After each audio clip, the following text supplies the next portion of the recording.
Way Up. I'm here. My guy Mano's here. Yeah. Giving all kinds of information. I have to. Schooling the youngins. Yeah.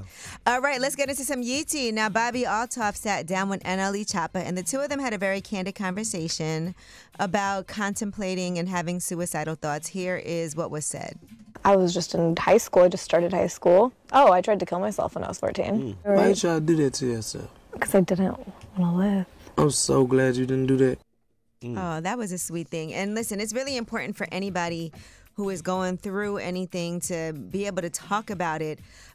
Pete Davidson, they've confirmed that he has entered a mental health facility.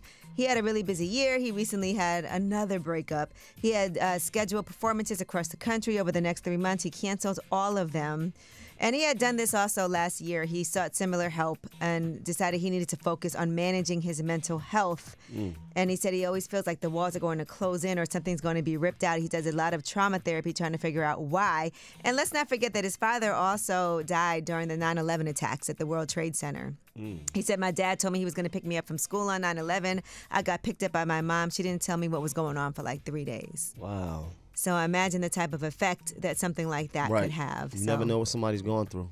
All right, on the bright side of things, Vybz Kartel was released from prison after 13 years. He was released yesterday at 5:29 p.m. And when I tell you there were a crowd of supporters outside chanting his name and going crazy, it's also Emancipation Day today for Jamaica. Welcome home. So that is the big deal. And a lot of people, a lot of kids, this was their first time seeing Vybz Kartel in the flesh. And so a lot of people were outside, because think about it, 13 years is a long time. Some of those kids grew up listening to Vybz Kartel but never having a chance to see him in real life. And so I know it's an amazing time. I can't even imagine what's going to happen moving forward. But he did have an appeal hearing on June 10th. The judgment was handed down, and he's a free man. So congratulations to him. A lot of people were celebrating and posting and telling him welcome home. One of those people is Spice, who we know is a frequent collaborator with Vybz Kartel. Always bigs him up, even during all of her performances. Romping Shop, is that what you're singing? Romping Style? Or Romping Shop. Romping Shop, okay. All right. I always mess the words up. I see. Well, here is Spice, really excited. She was on a flight, landed to the good news. Yo, but I don't face, but just a lot. My face gone, but just a lot. Me just like to the blood clot news. She was in the airport, really, really hype.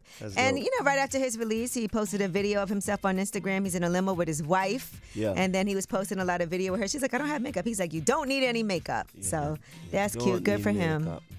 To be home after 13 years. He was still doing music and everything, and the fact that people love him the way that they do and couldn't wait for him to come home, this is going to be huge when it's time for him to start performing and doing some shows. I saw a lot of people also posting old footage of him and Movado when they got on stage together and did, that was a huge moment as well. Remember that? I remember that.